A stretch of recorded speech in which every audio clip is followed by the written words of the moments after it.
Sweat modern अपनी किताब असंभव कुछ नहीं से हमें यह सीख देना चाहते हैं कि आदमी को हमेशा पॉजिटिव सोचना चाहिए तथा ऊंचे विचार रखने चाहिए। तभी इंसान ऊंचा उठता है।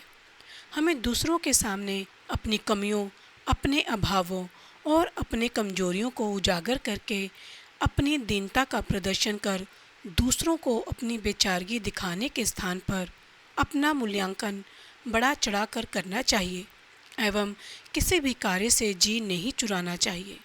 कभी कभी ऐसा देखने में आता है कि व्यक्ति छोटी छोटी सफलताएं पाकर अहंकार करने लगता है और दूसरों को अपने से छोटा समझने लगता है। इसके फलस्वरूप उसका पतन होता है। इसी कारण हमें छोटे से छोटे व्यक्ति से अदब से पेश आना चाहिए और हमेशा यह याद रखना चाहिए कि सम्मान देंगे तो ही सम्मान पाएंगे।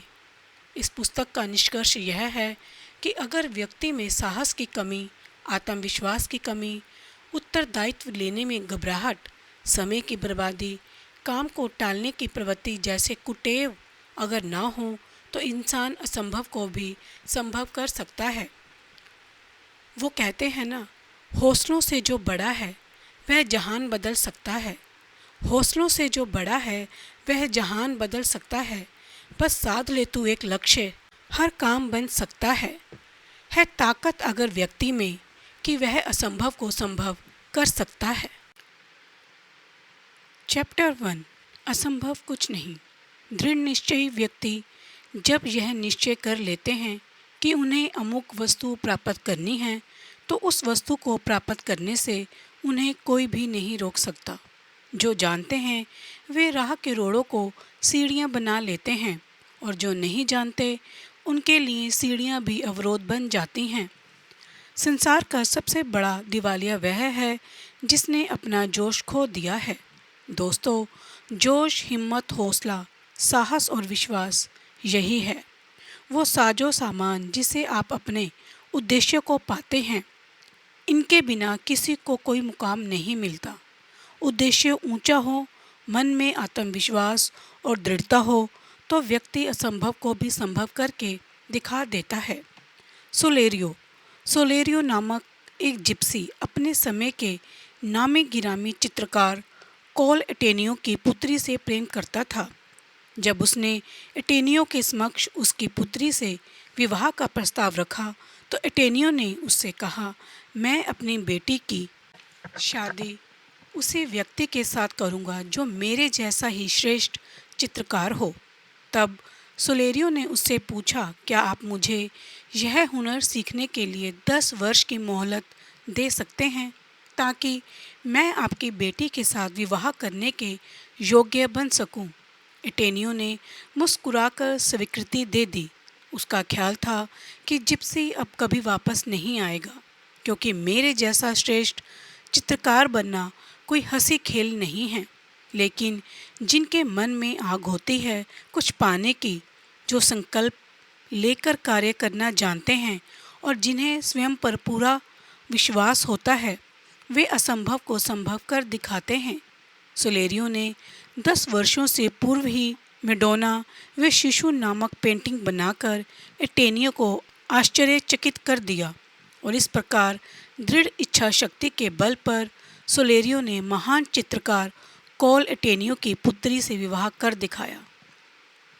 अथाह आत्मविश्वास, मैं ही एकमात्र ऐसा व्यक्ति हूँ जो यूरोप का शासन संभाल सकता हूँ, क्योंकि मैं छोटे से छोटा काम भी अपने हाथ से करता हूँ, भले ही वह बूट पॉलिश करने का काम ही क्यों न हो। यह कथन है लुई फिलिप का। कोई अथाह आत्मविश्वास से पूर्ण व्यक्ति ही ऐसी बातें कह सकता है।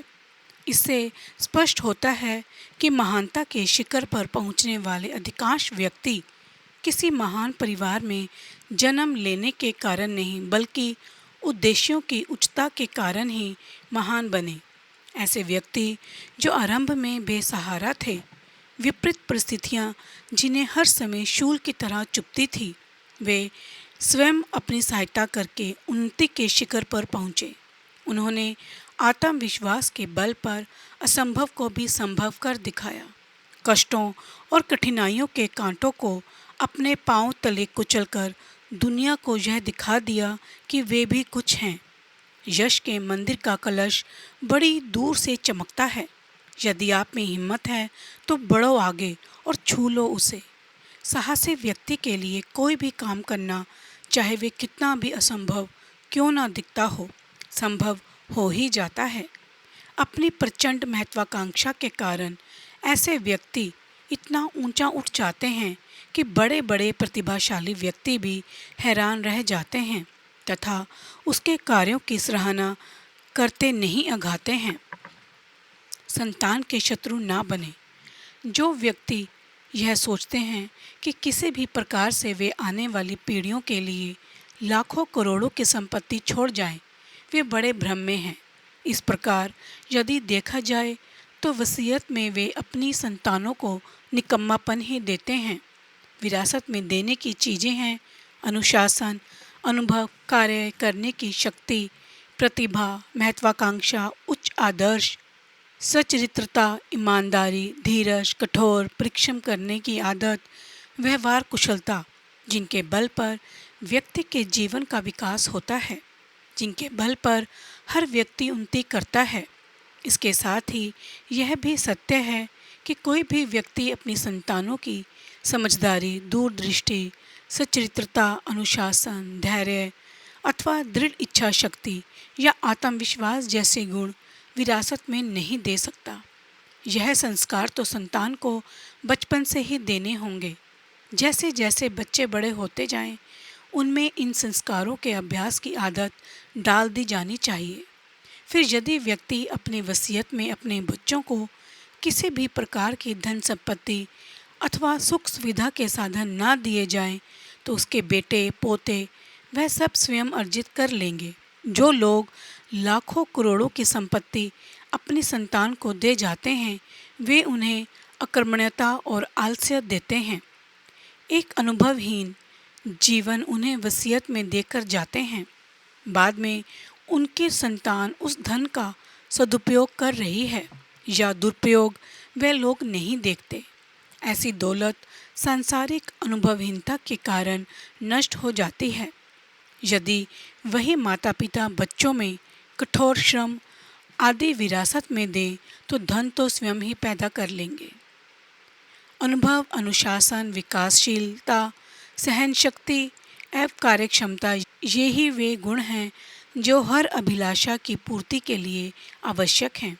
इसके विपरीत अकर्मण्यता, अज्ञान, दुर्बलता, चिंता अथवा लोभ ऐसे अवगुण हैं जो व्यक्ति की अभिलाषा पूर्ति में अवरोध उत्पन्न कर देते हैं। आवश्यकता और आविष्कार। प्रचलित कहावत है, आवश्यकता आविष्कार की जननी है, लेकिन आवश्यकता केवल आविष्कार की जननी ही नहीं बल्कि व्यक्ति की कर्म प्रेरणा भी है, जिसके कारण मनुष्य में चेतना आती है और वह कर्म करने को तत्पर होता है। कर्म बल के कारण ही उसका नाम विश्व इतिहास के स्वर्णिम अक्षरों में लिखने योग्य बन जाता है। जो लोग स्नेह एवं मोहवश अपनी संतान के लिए लाखों करोड़ों की वसीयत छोड़ जाते हैं, ऐसे व्यक्ति वास्तव में दया के पात्र हैं, क्योंकि लाखों करोड़ों की जिस संपत्ति को अर्जित करने के लिए उन्हें कठोर से कठोर परिश्रम करना पड़ा था, कष्ट सहने पड़े थे, कठिनाइयाँ तथा अभावों को सहकर उन्होंने यह धन कमाया था, वे चाहते हैं कि उनकी भावी पीढ़ियाँ उस परिश्रम, उस कष्टों, कठिनाइयों एवं संघर्षों से बच जाएं। यह बात भावुकता में बहकर सोचने में भले ही अच्छी लगे, मगर है बड़ी भयावह। यह आने वाली पीढ़ियों को मानसिक और शारीरिक रूप से विकलांग बनाने जैसा है। स्वयं सोचिए कि जब भावी पीढ़ी को सब कुछ बैठे बिठाए ही मिल जाएगा, तो क्या वह निकम्मी और जाहिल नहीं हो जाएगी? क्या उसमें सूझबूझ से दूरदर्शी फैसले लेने की क्षमता का विकास हो पाएगा? क्या उसे संघर्ष का महत्व ज्ञात होगा? क्या उसे अनुभव प्राप्त होंगे? धन तो एक से दूसरी पीढ़ी तक समाप्त हो जाएगा और मौजूदा पीढ़ी में अपने दम पर कुछ करने की काबिलियत नहीं होगी, तो वह अपनी आने वाली पीढ़ियों को विरासत में क्या देकर जाएगी। यानी एक बार फिर चौथी पीढ़ी को अपने लिए संघर्ष का रास्ता चुनना होगा और उसमें गुणों एवं अनुभवों का नितांत अभाव होगा। व्यक्ति धन दौलत संतान के लिए भले ही न छोड़े, लेकिन उसे स्वावलंबी, उत्साही, साहसी, आत्मविश्वासी एवं आत्मसम्मानी बनने की प्रेरणा दे। ये औजार हैं सफलता के। जिसके पास होंगे वही सफल और सुख भोगेगा। सुख क्या धन से मिलता है? नहीं, सुख मिलता है कर्म से, और कर्म वही करेगा जो आत्मविश्वास से भरा होगा। सन 1857 में एक अमेरिकी युवती इंग्लैंड की यात्रा पर गई तो वहाँ उसने किसी अंग्रेजी युवती से प्रश्न किया, यदि यहाँ माँ बाप अपनी लड़कियों के लिए धन संपत्ति ना छोड़ जाएं तो वह कैसे निर्वाह करती हैं? अंग्रेजी युवती ने कहा, ऐसी लड़कियाँ अपने भाइयों के सहारे जीवन निर्वाह करती हैं। जवाब देते ही उसने प्रतिप्रश्न किया, और आपके देश में, अमेरिका में ऐसी लड़कियां स्वयं अपने पांव पर खड़ी होती हैं। जरा सोचिए कितनी ऊर्जा है अमेरिकन युवती के इस उत्तर में, कितना आत्मविश्वास है। एक चुनौती है हालात को। जीवन के प्रति यह कितना सुंदर, भव्य एवं अनुशासनपूर्ण दृष्टिकोण है। जो व्यक्ति ऐशो आराम और सुख सुविधा में पलकर बड़े होते हैं, संकट काल आने पर शक्तिहीन एवं असफल सिद्ध होते हैं। जब कभी ऐसे व्यक्तियों पर मुसीबत आ जाती है तो वे सहारा ढूंढते हैं, और यदि ऐसे में कोई सहारा ना मिले तो वे पतन के गर्त में गिर पड़ते हैं। आपके 10 मित्र। रॉबर्ट कोलियर का कहना है, मनुष्य के हाथ की 10 उंगलियां उसके 10 मित्र हैं। देखा गया है कि सीमावर्ती क्षेत्रों के निवासी अन्य व्यक्तियों की अपेक्षा अधिक सहनशील एवं शक्तिशाली होते हैं। आखिर क्यों? इसका कारण यही है कि उन्हें बचपन से ही अनेक प्रकार की कठिनाइयों, कष्टों, विपत्तियों से जूझना पड़ता है। बचपन से दिया गया प्रशिक्षण ही बालक को युग पुरुष बनाता है। प्रसिद्ध संगीतकार बीथोवन संगीत परीक्षक के रूप में एक अन्य सुप्रसिद्ध संगीतकार की संगीत रचना की जांच कर रहा था, जिसके अंत में संगीतकार ने लिखा था, इस रचना को मैंने परमात्मा की सहायता से पूर्ण किया। इस वाक्य को पढ़कर बीथोवन ने उसके नीचे एक पंक्ति लिख दी, हे मनुष्य, तू अपनी सहायता स्वयं कर। आप क्यों सोचते हैं कि कोई दूसरा आपकी मदद करेगा? क्यों आशा करते हैं कि कोई दूसरा आपकी आशा आकांक्षा की पूर्ति करेगा? क्यों अपेक्षा करते हैं कि कोई दूसरा आपको उन्नति के मार्ग पर ले जाएगा? आखिर मोहताजों की तरह आप दूसरों का मुंह क्यों ताक रहे हैं?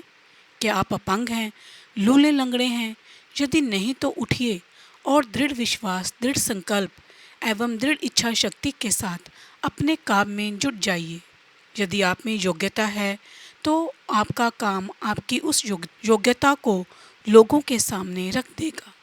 दूसरों की सहायता की तलबगारी से लाखों गुना बेहतर है कि आप अपने 10 मित्रों की सहायता से कर्म करें और ऊंचा उठें। मनुष्य को यदि कोई ऊंचा उठा सकता है तो केवल उसका कर्मशील व्यक्ति ही दुनिया को जीत सकता है। वही असंभव को संभव करके दिखाता है। ऐसे व्यक्ति के पास कोई विशेष पूंजी नहीं होती। उसकी कार्यशक्ति, बुद्धि तथा दृढ़ आत्मविश्वास ही उसकी पूंजी होती है, जिसके कारण वह न केवल धन संपत्ति अर्जित करता है बल्कि मान सम्मान व यश भी पाता है। श्रम एवं जयते। संसार में प्रत्येक सफल व्यक्ति की कहानी अप्रत्यक्ष रूप से एक ही संदेश देती है, श्रम एवं जयते, यानी श्रम की ही जय होती है, श्रम की ही जीत होती है।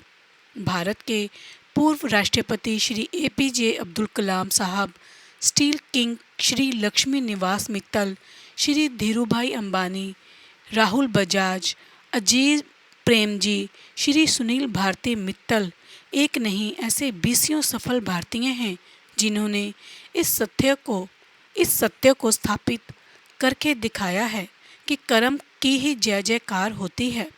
आज तक के सभी संपन्न व्यक्तियों की एक ही कहानी है, जिसने भी जितना भी अधिक प्रयत्न किया वह उतना ही अधिक यशस्वी बना, उतनी ही धन संपत्ति उसे प्राप्त हुई। सेलेस्ट ने लिखा है, हर व्यक्ति अपने भाग्य का निर्माण स्वयं करता है, लेकिन सिर्फ कल्पना करने से ही भाग्य का निर्माण नहीं होगा। कल्पना को हकीकत का जामा पहनना पड़ेगा और इसका एक ही फार्मूला है, श्रम। सूझबूझ के साथ श्रम करना, आंखें खुली रखना और पूरे आत्मविश्वास एवं संकल्प के साथ श्रम करना होगा। तभी व्यक्ति अपने भाग्य का निर्माण स्वयं कर सकता है, अन्यथा नहीं। संसार में श्रम ही एकमात्र वह प्रमाण पत्र है जिसे दिखाकर आप सफलता प्राप्त कर सकते हैं। लिख कर रख लीजिए, जहाँ श्रम नहीं वहाँ सफलता भी नहीं। कर्म कुंजी से खोलिए सफलता का द्वार। सफलता रूपी मंदिर में प्रवेश करने की इच्छा रखने वाले व्यक्ति को उसका दरवाज़ा स्वयं अपने कर्म कुंजी से खोलना पड़ता है और उसके अंदर प्रवेश करते ही वह दरवाज़ा पुनः बंद हो जाता है, ताकि कोई अकर्मण्य या निकम्मा व्यक्ति उस दरवाजे में दाखिल ना हो सके। कोई किसी के लिए यह दरवाज़ा खोल भी नहीं सकता, ना बाप बेटे के लिए, ना भाई भाई के लिए। वह दरवाज़ा तो व्यक्ति को स्वयं ही खोलना पड़ता है अपने कर्म कुंजी से। बिना कर्म कुंजी के यह द्वार नहीं खुलता। परिस्थितियों ने शायद ही कभी किसी की सहायता की हो। सफल व्यक्ति सदा ही कठिनाइयों से भरे हुए मार्ग पर चलते हैं। हर प्रकार के संकटों का मुकाबला करते हुए ही परिस्थितियों पर विजय प्राप्त करते रहें और सफल होते रहे हैं। गरीब परिवार में जन्म लेना, छोटे दर्जे का काम करना अथवा किसी प्रकार का अभाव किसी व्यक्ति की उन्नति को नहीं रोक सकता। यदि खोज करें तो पाएंगे कि अनेक नामी गिरामी व्यवसायी, समाज सुधारक एवं लेखक विचारक किसी न किसी निर्धन परिवार में ही जन्मे थे। सफल लोगों से उनका जन्म स्थान पूछिए तो ज्ञात होगा कि 10 में से 9 का जन्म किसी न किसी गांव में ही हुआ होगा। नगर में रहने वाले बड़े बड़े पूंजीपति एक दिन किसी गांव से ही उस नगर में आए थे। किसी विद्वान ने कहा है, परिश्रम भाग्य का पिता है और सहनशीलता उसकी माता। हवाई किले बनाकर आप सफलता प्राप्त नहीं कर सकते। इसके लिए तो आपको परिश्रम एवं निरंतर कार्य करना होगा, तभी आप सफल हो सकेंगे। याद रखिए, भाग्य अथवा अवसर की बात जो भी व्यक्ति करता है वह निश्चित रूप से अभागा और आलसी होता है।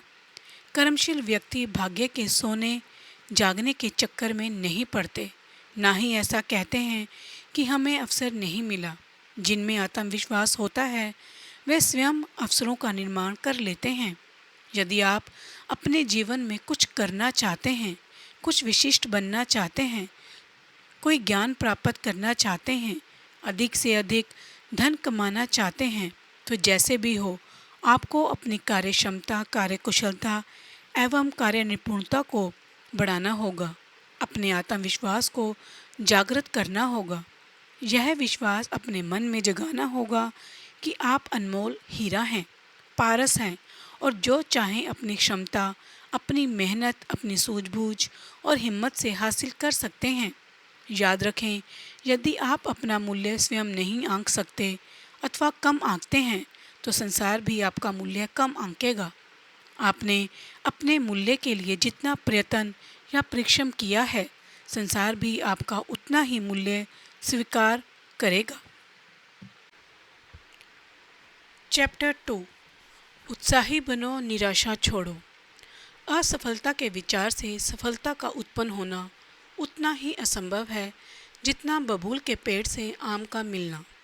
कुछ लोग मामूली सी असफलता से हताश होकर भविष्य की चिंता में घुलने लगते हैं। एक असफलता उन्हें तोड़कर रख देती है। वे कहते हैं, मैं फलां काम में असफलता की वजह से बहुत चिंतित हूँ। वे यह नहीं जानते कि चिंता या उत्साह भंग करके वे जीवन में कभी सफल नहीं हो सकते। रसिकन का कहना है, दिल डूबा तो नाव डूबी। मैं उत्साह भंग के अतिरिक्त किसी दूसरी बात को नहीं जानता जो अकेली ही मनुष्य को इतनी अधिक हानि पहुंचा सकती है। उत्साह भंग होने से आशाएं धुंधली पड़ जाती हैं, आकांक्षाएं गौण होकर नष्ट होने लगती हैं तथा कार्य की शक्ति समाप्त हो जाती है। जब आशा ही न हो तो जीवन में रह ही क्या जाता है। जब उत्साह मंद पड़ जाता है तो सब कुछ आनंदहीन हो जाता है। जब आप उत्साहहीन होते हैं तो आप अपने मन को निषेधात्मक बना देते हैं, जबकि आपका मन रचनात्मक या पॉजिटिव होना चाहिए। ध्वंसात्मक बनकर आपका मन आपकी कार्यशक्ति को नष्ट कर देता है, जबकि उसे निर्माणात्मक होना चाहिए, क्योंकि निर्माणात्मक मन ही रचना कर सकता है, विध्वंसात्मक मन नहीं। व्यक्ति को किसी भी हालात में अपने उत्साह को भंग नहीं होने देना चाहिए, अपनी आशाओं को धूमिल नहीं होने देना चाहिए। जिस सेना के हौसले पस्त हो जाते हैं, उत्साह भंग हो जाता है, वह तो मानो स्वयं ही पराजित हो जाती है। वह तो युद्ध क्षेत्र में जाने से पूर्व ही पिट गई, हार गई। फिर भला उसे हराकर जीत का सेहरा बांधने में कितनी देर लगती है। कुछ लोग बेहद कमज़ोर हृदय और कमज़ोर आत्मबल वाले होते हैं। उत्साह भंग होते ही वे मृतपार्य से हो जाते हैं। मामूली सी असफलता भी उन्हें ले डूबती है। वे बुरी तरह थक हार कर बैठ जाते हैं, मानो अब उनके करने के लिए कुछ बचा ही न हो। इसका परिणाम यह होता है कि वे मध्यम दर्जे के रह जाते हैं। मामूली सी असफलता उन्हें उनके उत्साह को भंग कर देती है और जीवन से निराश होकर वे ऊपर उठना बंद कर देते हैं, इसलिए निम्न श्रेणी के रह जाते हैं। वे लोग भूल जाते हैं कि जीवन की उन्नति किसी एक प्रयत्न की सफलता असफलता पर आधारित नहीं, वह तो निरंतर श्रम के अधीन है। जीवन की उन्नति के अवसर परिश्रम, निरंतर अध्यवसाय और अचल निष्ठा से ही आते हैं। अपने मस्तिष्क को निरंतर उत्साहित करते रहिए, इससे आपका शरीर सदा सक्रिय रहेगा, सदा काम में लगा रहेगा और उसी के द्वारा आपके जीवन का अभ्युदय होगा। जैसे प्रयत्न वैसा फल। कई बार ऐसा भी होता है कि कोई लगातार परिश्रम करता दिखाई देता है, परंतु उसे उसका फल नहीं मिलता। इस पर वह आश्चर्य करता है, परंतु इसमें आश्चर्य करने जैसी कोई बात ही नहीं, क्योंकि वह अपनी ही आशाओं और आकांक्षाओं के विरुद्ध कार्य कर रहा होता है। वह जिस वस्तु को पाना चाहता है उसके लिए परिश्रम नहीं करता। वह भटका हुआ होता है, दुविधा में होता है, जहाँ होना चाहिए वहाँ नहीं होता। उसका मन कहीं और भटक रहा होता है। ऐसी स्थिति में मनोवांछित फल कैसे मिल सकता है। उसे उसके प्रयत्नों का ही फल तो मिलता है, परंतु जैसा फल वह पाना चाहता है वैसा फल उसे नहीं मिल पाता। दरअसल वह प्रयत्न तो छोटे करता है और फल बड़ा चाहता है। ऐसा कैसे हो सकता है। बबूल के पेड़ बोने से आम नहीं मिल सकते। वह प्रयत्न तो करता है, परंतु बीच में निराशा आ घेरती है, संदेह पैदा हो जाता है, मन में अज्ञात भय समा जाता है। धीरे धीरे उसका आत्मविश्वास नष्ट होने लगता है और एक समय ऐसा भी आता है जब उसका आत्मविश्वास बिल्कुल ही नष्ट हो जाता है। उस समय वह ठीक ढंग से काम नहीं करता, और जब ठीक ढंग से काम नहीं होगा तो भला ठीक फल कैसे प्राप्त होगा। दूषित विचारों का परिणाम। बहुत से लोगों की यह आदत होती है कि वे निरंतर अपने विचारों को दूषित करते रहते हैं, उन्हें विस्मय बनाते रहते हैं। हम अपने मन में नकारात्मक विचार लाते हैं और स्वयं को अयोग्य समझकर मन में हीन भावनाओं को प्रश्रय देते रहते हैं। उत्साहहीनता एक ऐसा घातक रोग है जिससे हमारा मस्तिष्क विषाक्त हो जाता है, हमारी योग्यता नष्ट हो जाती है, कार्य करने में उत्साह नहीं रह जाता। यदि आप रचनात्मक कार्य नहीं करते तो समझ लीजिए कि आप विध्वंसात्मक कार्य कर रहे हैं। यदि आपका मन यह कहता है, मैं सफलता के लिए कठोर परिश्रम तो कर रहा हूँ, परंतु सफलता मेरे भाग्य में नहीं, मुझे सब विश्वास नहीं है कि मुझे सफलता मिलेगी, ऐसे दूषित विचार मन में रखकर आप स्वयं ही अपनी सफलता के द्वार बंद कर लेते हैं। जबकि व्यक्ति को चाहिए कि पूर्ण सफलता के लिए पूर्ण विश्वास रखकर जोरदार प्रयत्न करे। यदि जीवन में विजयी होना है तो आपकी मनोवृत्ति में भी विजयी भाव होने चाहिए। आपको अपने काम धंधे के प्रति विजय की भावना रखनी चाहिए, तभी आप विजयी होंगे। यदि आप स्वयं को छोटा समझेंगे तो आप किसी भी सूरत में बड़े नहीं बन सकते। बाहर की कोई ताकत आपको उच्च स्तर पर नहीं पहुंचा सकती। किसी विद्वान ने कहा है, क्यों अपने मन में हीन भावना लाते हो? तैरना ही है तो निराशा के नहीं, आशा के समुद्र में तैरो।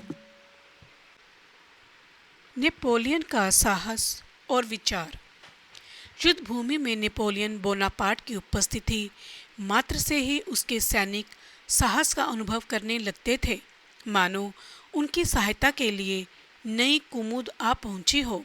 उसने अनेक युद्ध केवल इसलिए जीत लिए थे कि वह पराजय अथवा उत्साहहीनता को जानता ही नहीं था। असंभव शब्द उसकी डिक्शनरी में था ही नहीं। उसका विचार था कि नामुमकिन कोई शब्द नहीं है। वह इतना साहसी था कि जो चाहता था अपने साहस के बल पर हासिल कर लिया करता था। वह आशावादी था और उसकी इस प्रवृत्ति ने उसे विश्व योद्धा बना दिया। इतिहास रच दिया उसने। उसके साहस की, उसकी वीरता की मिसालें आज भी कायम हैं। मरे हुए विचार। जिसके मन की आशा मर चुकी हो, जिसका उत्साह मर चुका हो, जिसके विचार मरे हुए हों, वह स्वयं मरा हुआ होता है। उसे मानसिक रूप से मृत ही कहना चाहिए। नाश की जड़ है निराशा। कितने आश्चर्य की बात है कि हम स्वास्थ्य को सबसे बड़ा वरदान मानते हैं। इसके बावजूद हम सदा अपने स्वास्थ्य को नष्ट करने की बात करते और सोचते रहते हैं। निराशा नाश की जड़ है। यह सब कुछ नष्ट कर डालती है। जब कोई आशा नहीं रहती तो जीवन ज्योति बुझने लगती है, स्वास्थ्य गिर जाता है। एक दिन हम मृत्यु की गोद में समा जाते हैं। निराशा हमारी प्रसन्नता, सुख और शांति को ही नष्ट नहीं करती, यह हमारे संकल्पों को भी नष्ट कर डालती है। हमारी आशाओं और आकांक्षाओं को भी नष्ट कर डालती है। हमारे मन और शरीर की कार्यशक्ति का इतना घनिष्ठ संबंध है कि जिन बातों का एक पर प्रभाव पड़ता है उसका दूसरे पर भी प्रभाव पड़े बिना नहीं रहता। यदि मन में निराशा आती है तो हमारा शरीर भी शिथिल हो जाता है, कार्यशक्ति क्षीण हो जाती है। समझ लीजिए कि जितनी बार आपको निराशा घेरती है उतनी ही बार आप में निष्क्रियता आती है, उतनी ही बार आपकी शारीरिक शक्ति नष्ट होती है, उतनी ही बार आपका मन विषाक्त होता है और उतनी ही बार आपका मस्तिष्क भी दूषित हो जाता है। बहुत से लोग यह नहीं समझते कि नकारात्मक विचार वे सब कुछ नष्ट कर डालते हैं जिसे हमने बड़े यत्न से संजोया था, जिसके लिए बड़ी आकांक्षाएं पाली थी, आशाएं बांधी थी। वे अपने विचारों को दूषित करके अपनी ही प्रसन्नता को नष्ट करते हैं। इससे उनका जीवन बिगड़ता है और नष्ट हो जाता है। बहुत से ऐसे लोग देखने में आते हैं जो पहले अच्छे थे, बड़े ही तरक्की पसंद रहे, बड़ी बड़ी उपलब्धियां भी उन्होंने हासिल की, किंतु फिर एकाएक ही कुछ ऐसा हुआ कि वे एकदम शिथिल हो गए। उन्होंने काम करना छोड़ दिया। उनके विचारों में भी हैरत अंगेज परिवर्तन आ गया और जो कुछ भी उन्होंने बड़े जतन से बनाया था वे धीरे धीरे समाप्त होता गया, छिनता गया और वे मूक दर्शक बने देखते रहे। ऐसा क्यों होता है? इसलिए कि एकाएक ही उनके मन में निराशापूर्वक विचारों ने पांव जमा लिए। उनका उत्साह मर गया। निराशा ने उनकी आशाओं को कुचल डाला। मन में निरंतर निराशा के विचार या अनुत्साह के भाव आने से व्यक्ति की आकांक्षाएं ही नहीं कुचली जाती, कार्यशक्ति और मानसिक शक्ति भी नष्ट हो जाती है। नेगेटिव अथवा निषेधात्मक विचार और दुर्भाग्यपूर्ण मनोवृत्ति से हमारा मन और चरित्र दुर्बल होता है, स्वास्थ्य नष्ट होता है। जिन कार्यों में हम सफल होना चाहते हैं, ऐसे विचार उन्हें बिगाड़ देते हैं। ऐसे विचारों को मन मस्तिष्क से तुरंत निकाल देना चाहिए। मानवता पर कलंक। एक बार की बात है, प्रख्यात दार्शनिक एवं विद्वान अरस्तु के पास एक युवक आया। वह बेहद दुखी और निराशा था। उसने अरस्तु को अपने कष्ट बताए और कहा, मैं जीवन से इतना निराश हो गया हूँ कि आत्महत्या करने को जी चाहता है। मैं मर जाना चाहता हूँ। उसका विचार था कि उसका फैसला सुनकर अरस्तु चौंक पड़ेंगे, उसे समझाएंगे और सहानुभूति प्रकट करेंगे। मगर अरस्तु ने जो उत्तर दिया उसे सुनकर वह अवाक रह गया। अरस्तु का उत्तर था, तुम्हारा मर जाना ही बेहतर है। जो जीवन से निराश हो गया उसका मर जाना ही अच्छा है। आत्महत्या का इच्छुक युवक आंखें फाड़े उन्हें देखता रहा। तब इन शब्दों में अरस्तु ने उसे फटकारा, आशावादी मनुष्य का जीवन सार्थक है। आशावाद में ही निर्माण की शक्ति है। आशावाद ही किसी मनुष्य का मानसिक सूर्योदय है। इससे ही मानसिक योग्यताएं जागृत होती हैं, जिनसे जीवन का निर्माण होता है। जिसकी आशाएं आकांक्षाएं ही मर गई हों, उसका जीवन व्यर्थ है। जाओ आत्महत्या कर लो, मगर मानवता पर कलंक मत बनो। यह कथन कड़वा अवश्य है, किंतु सत्य है। निराशा वह नारकीय स्थिति है जो मनुष्य की समस्त शक्तियों एवं योग्यताओं को लील जाती है। निराशा में जो डूब गया, समझो अंधकार के गर्त में खो गया। ऐसा व्यक्ति किसी भी कार्य क्षेत्र में सफल नहीं हो सकता। एक थका और पिटा हुआ किस्सा होती है उसके जीवन की कहानी। यदि आप में लेश मात्र भी निराश के भाव हैं, यदि क्षण भर के लिए भी आपका उत्साह क्षीण पड़ता है, तो सुप्रसिद्ध अंग्रेज कवि मिल्टन की इन पंक्तियों को दोहराएं। युद्ध क्षेत्र में मेरी हार हो गई तो क्या हुआ, सर्वस्व तो नहीं चला गया। मेरी अजय संकल्प शक्ति, प्रतिशोध की तैयारी, अमर घृणा और कभी भी समर्पण करने और कभी भी ना झुकने का साहस तो है। मेरा विश्वास है कि जॉन मिल्टन की पंक्तियाँ आपको अवश्य ही एक नया उत्साह प्रदान करेंगी।